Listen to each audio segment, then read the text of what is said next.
항저우 아시안 게임에서 우리나라 김우민 선수가 수영 3관왕에 올랐습니다.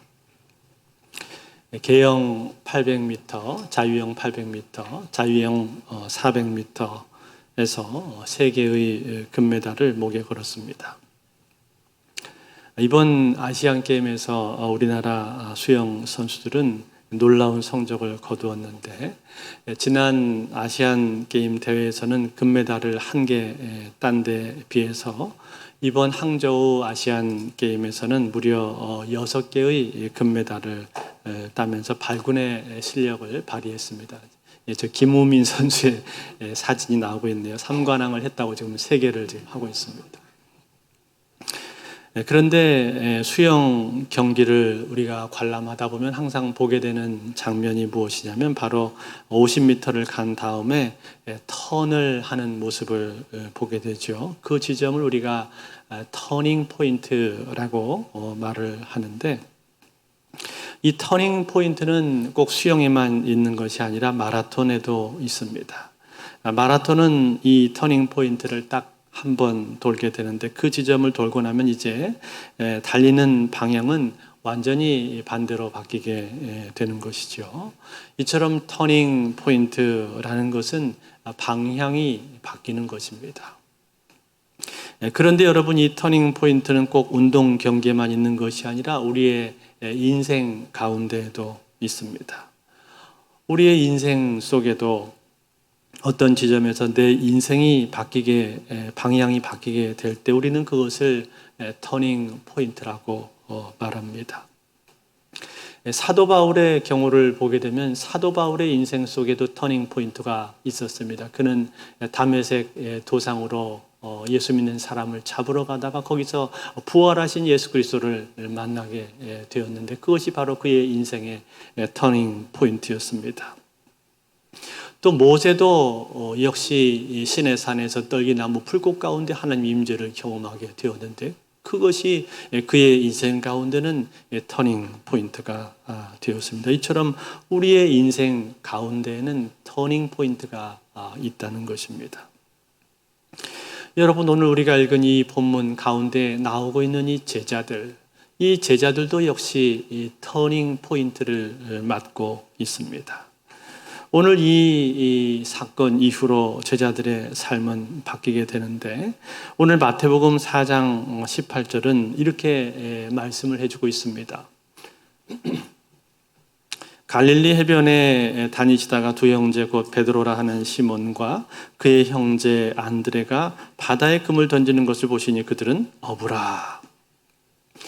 베드로와 안드레가 나오고 있는데 그들의 직업이 뭐라고 말했습니까? 어부라고 말을 했죠. 물고기를 잡는 사람들이었는데, 그날도 역시 이들은 물고기를 잡으러 나갔던 것 같습니다. 그런데 그들을 예수님께서 부르신 것이죠. 오늘 이 마태복음에는 아주 간단하게 기록이 되어 있습니다만, 같은 내용을 다루고 있는 누가복음을 보게 되면은 이 장면을 조금 더 자세하게 우리에게 기록을 해주고 있습니다. 누가복음 5장 2절에 보면은 제자들이 이제 어부일을 다 끝내고 그물을 싣고 있는 그러한 장면이 나옵니다. 그때 예수님께서는 무리들을 향해서 말씀을 가르친 후에 제자들에게 그물을 다시 던질 것을 요청을 합니다. 누가복음 5장 4절 말씀인데요, 이렇게 나옵니다. 말씀을 마치시고 시몬에게 이르시되 깊은 데로 가서 그물을 내려 고기를 잡으라. 이 말을 듣고 그들 중에서 베드로가 이렇게 대답을 합니다. 그 다음 5절에 보시면 시몬이 대답하여 이르되 선생님, 우리들이 밤이 새도록 수고하였으되 잡은 것이 없지만은 말씀에 의지하여 내가 그물을 내리리이다 하고. 자, 이게 무슨 말입니까? 이것은 이렇게 말한 것과 같습니다. 예수님, 우리가 지금 밤이 새도록 수고하면서 그물을 던졌었는데, 그런데도 물고기 한 마리도 못 낚았습니다. 아마 오늘은 안 잡히는 날인 것 같습니다. 저희들의 경험상 볼 때 그렇습니다. 그렇지만 선생님께서 말씀을 하시니까 그래도 우리가 그물을 한번 내려보겠습니다. 이렇게 하고 나서 다시 나가서 그물을 던지게 되었던 것이죠. 사실 이 베드로와 안드레의 직업이 뭐라고 했습니까? 어부라고 말을 했잖아요.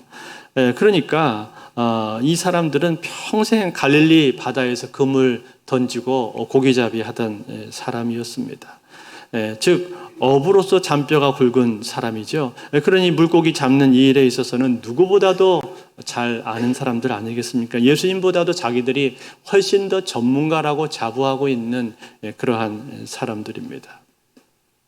그래서 사실은 이 일은 해보나 마나한 일이었어요. 그들의 마음속에는. 그런데 그래도 예수님이 말씀을 하시니까 그래도 그물을 던졌다 그 말이에요.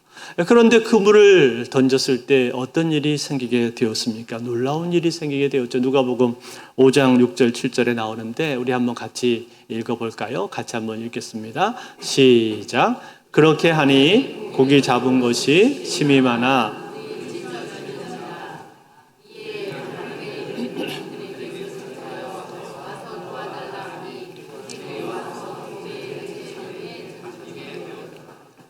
어떻게 되었다고 했습니까? 그물이 찢어질 정도로 물고기가 많이 잡히게 되었죠. 그래서 그 배 혼자 그물을 다 당길 수가 없을 정도로 많으니까 주변에 있는 다른 배들한테 와서 도와달라라고 요청을 해야 할 정도로 그렇게 어마어마하게 많은 물고기들이 잡히게 되었습니다. 바로 그 순간입니다. 베드로가 예수님 앞에 나와서 무릎을 꿇습니다. 오늘 5장 8절에 이렇게 말하죠. 시몬 베드로가 이를 보고 예수의 무릎 아래에 엎드려 이르되 주여 나를 떠나소서 나는 죄인이로소이다 하니. 베드로가 무릎을 꿇고 뭐라고 고백했습니까? 주여 나를 떠나소서 나는 죄인입니다. 여러분 이 말이 무슨 뜻이에요? 왜 베드로가 지금 이렇게 말을 하고 있는 겁니까? 베드로는 그 전에 마음속으로 생각을 했던 거죠. 에이 그래봤자 무슨 소용이 있겠어. 여지껏 밤새도록 우리가 그물을 던졌는데도 한 마리도 못 잡았는데 더군다나 깊은 곳에는 물고기들이 잘 모이지도 않는 법인데 그것도 모르시면서 무슨 소용이 있겠어. 이런 마음의 생각을 가지고 회의적인 생각 그리고 의심의 마음, 불평 섞인 마음으로 그물을 던졌던 것이죠. 그런데 막상 그물을 던졌을 때 어떻게 된 거예요? 그물이 찢어질 정도로 어마어마하게 많은 물고기들이 잡히게 된 거예요. 그래서 그 순간에 이 베드로가 깜짝 놀라면서 동시에 자기의 모습을 들여다보게 된 겁니다. 자기의 마음속에 있는 불신과 의심의 생각들을 마주 대하게 되면서 예수님 앞에 그가 회개하고 있는 거예요. 그러면서 이분은 보통 분이 아니시구나. 정말 하나님과 같은 그러한 분이시구나 라는 이 고백을 하고 회개의 고백을 하고 있는 겁니다. 그때 여러분 예수님이 뭐라고 말씀을 하셨습니까? 예수님이 중요한 말씀을 하시는데 누가복음 5장 10절 말씀입니다. 우리 같이 한번 읽어볼까요? 같이 있습니다. 시작. 세베대의 아들로서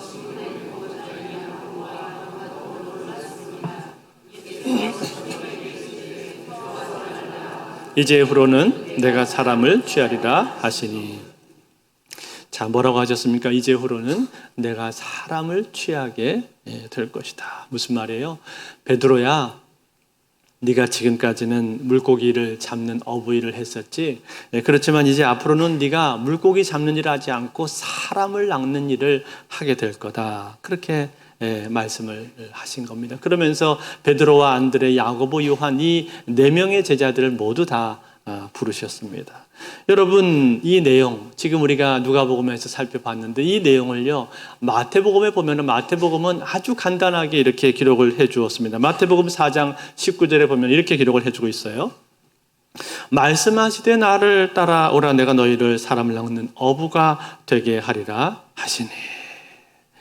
너희를 사람을 낚는 어부가 되게 하겠다라고 그렇게 말씀을 하셨습니다. 그렇다면 여러분 여기서 예수님 말씀하시는 이 사람을 낚는 어부, 이 사람을 낚는 어부라는 것이 무엇입니까? 그것이 뭘 뜻하는 것입니까? 사람을 낚다니요 보이스피싱을 말하는 건가요? 아니죠. 그러면 사람을 직접 납치한다는 뜻입니까? 더더군다나 그것은 아닐 것입니다.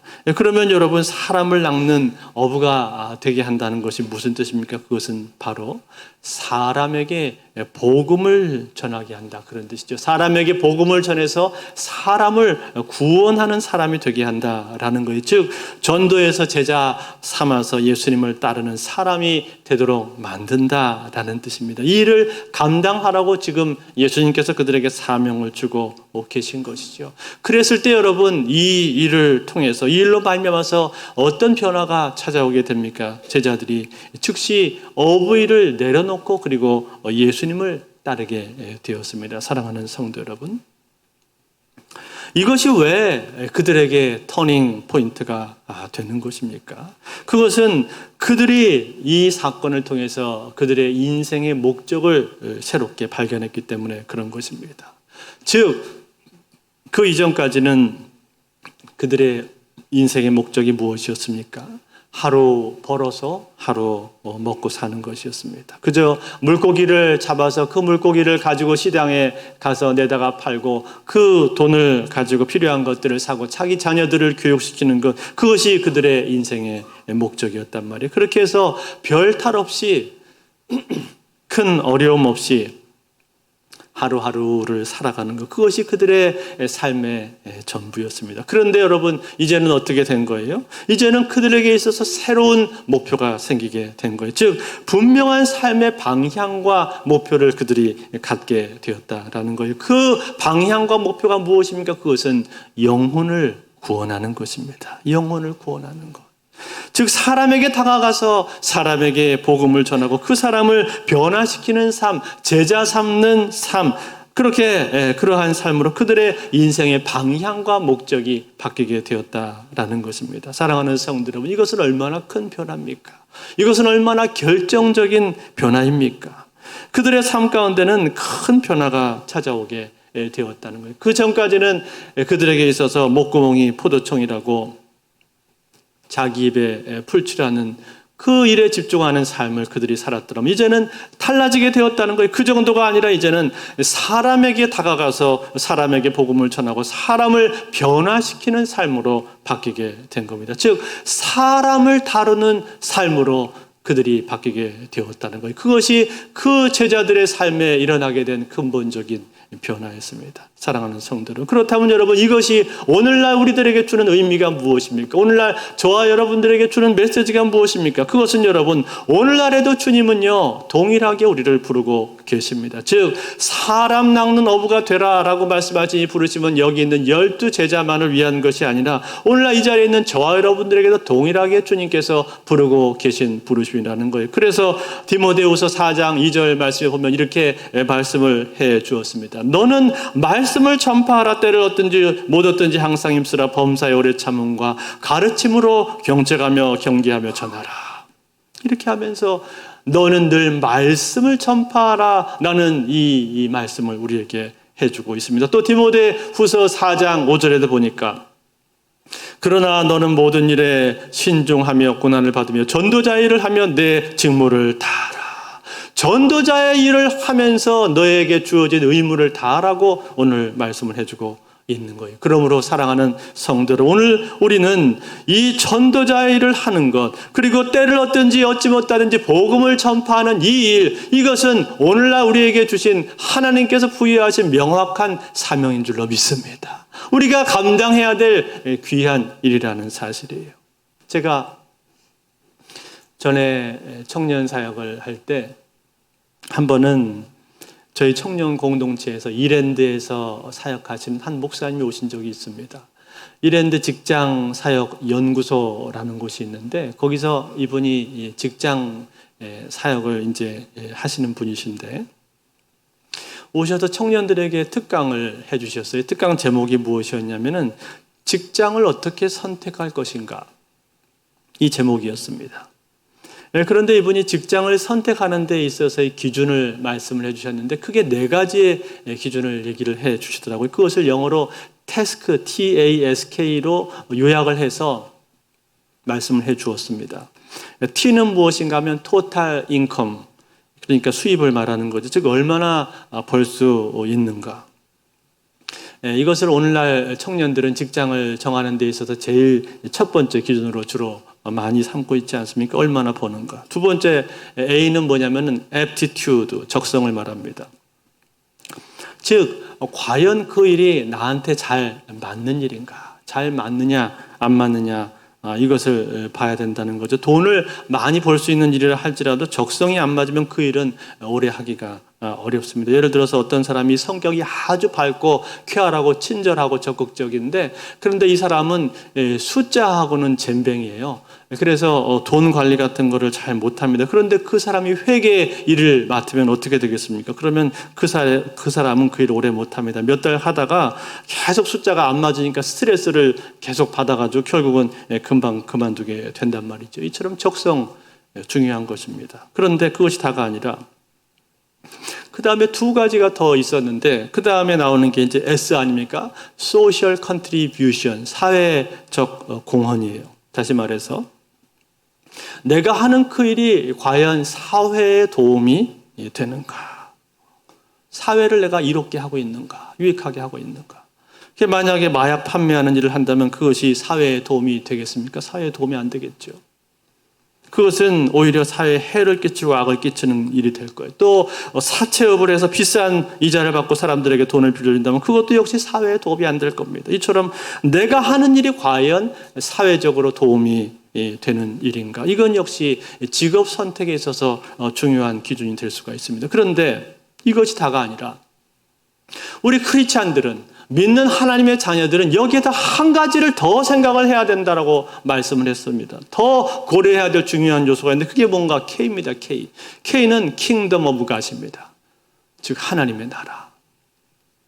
하나님의 나라에 도움이 되는가? 내가 하는 그 일이 하나님의 나라에 도움이 되는가? 하나님의 나라의 확장에 기여하고 있는가? 이것을 고려를 해야 한다라는 거예요. 그래서 예를 들어서 맥주 공장에 취업을 했다고 쳐봅시다. 맥주가 많이 판매되면 판매될수록 술 취하는 사람들이 점점 더 많아지고, 그러면 그것이 과연 하나님의 나라에 도움이 될 것인가? 별로 도움이 안 된다는 거예요. 또 담배 회사 같은 경우도 역시 마찬가지인데, 내가 담배 회사에 들어가면 담배 회사가 잘 되게 하기 위해서 열심히 뛰어야 되는데, 내가 열심히 일을 하면 일을 할수록 담배는 더 많이 팔리고, 그러면은 담배를 피우는 사람들이 더 많아지게 되는데 그게 과연 하나님의 나라에 도움이 될 것인가? 그렇지 않다는 거죠. 그래서 이처럼 네 가지 요소, 이 네 가지 요소를 고려해서 직장을 선택을 해야 한다라는 귀한 특강을 들려주신 적이 있습니다. 제가 참 인상적으로 그날 그 특강을 들었었어요.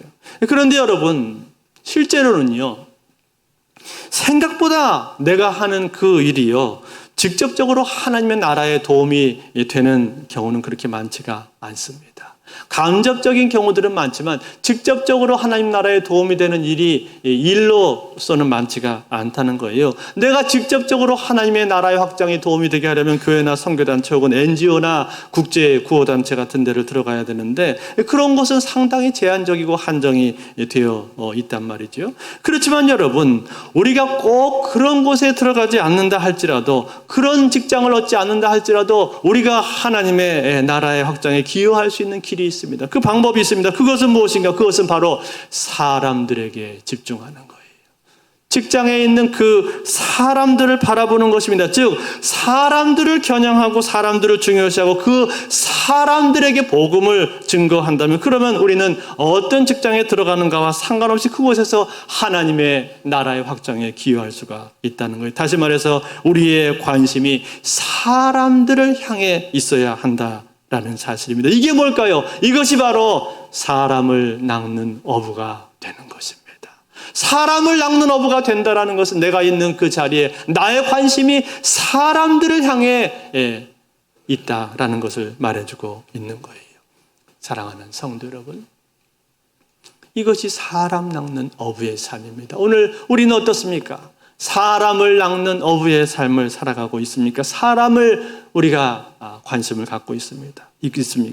여러분, 그것은요, 우리의 직장과 상관이 없습니다. 내가 어느 직장에 다니든지 어느 직종의 일을 하든지 그것과 큰 상관이 없습니다. 우리가 그곳에서 우리는 직장 가운데서 사람들을 만나게 되어 있습니다. 어떤 일을 하든지 우리는 사람을 만나게 되어 있단 말이에요.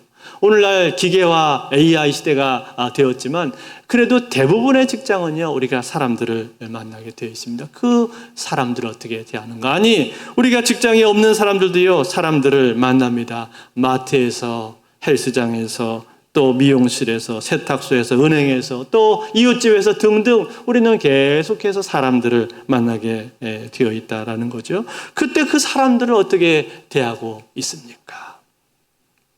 우리 중고등부, 우리 자녀들, 초등부 같은 자녀들은 학교에서 또 친구들을 만나게 될 텐데 그 친구들을 어떻게 대하고 있습니까? 어떻게 바라보고 있습니까? 그 친구들을 영혼으로 내가 바라보고 있는가?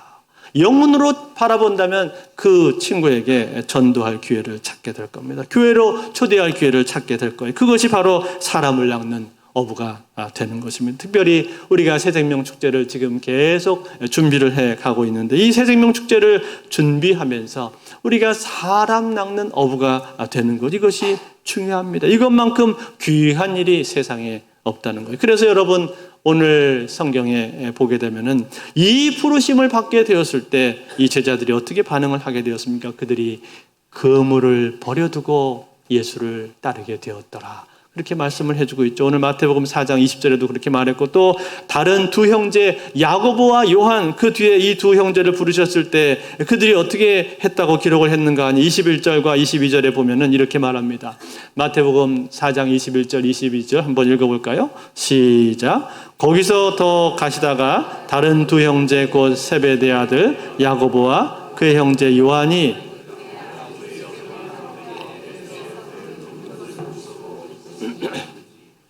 그들이 곧 배와 아버지를 버려두고 예수를 따르니라. 아멘. 뭐라고 했어요? 배와 아버지를 버려두고 예수님을 따랐다. 그렇게 말했죠. 여러분, 배를 버리고 부친을 버렸다. 이게 뭘 말하는 거? 이것은 우선순위를 우리에게 말을 해주고 있는 겁니다. 우선순위. 즉, 이 일은 너무나도 중요하고 시급하고 귀한 일이기 때문에 그 어떤 것에도 우선순위가 뒤질 수가 없다고 말하고 있는 거예요. 가장 첫 번째 우선순위를 두어야 할 정도로 그렇게 중요한 일이라고 말을 하고 있다는 거예요. 다시 말해서 그들의 삶의 목표가 바로 이것이 돼야 된다는 것입니다. 즉, 사람 낚는 어부가 되는 것, 이것이야말로 그들의 삶의 가장 중요한 목적이자 목표가 돼야 된다는 거죠. 이것을 보여주고 있는 한 장면이 오늘 이 부르시는 장면인 거예요. 사랑하는 성도 여러분, 그렇습니다.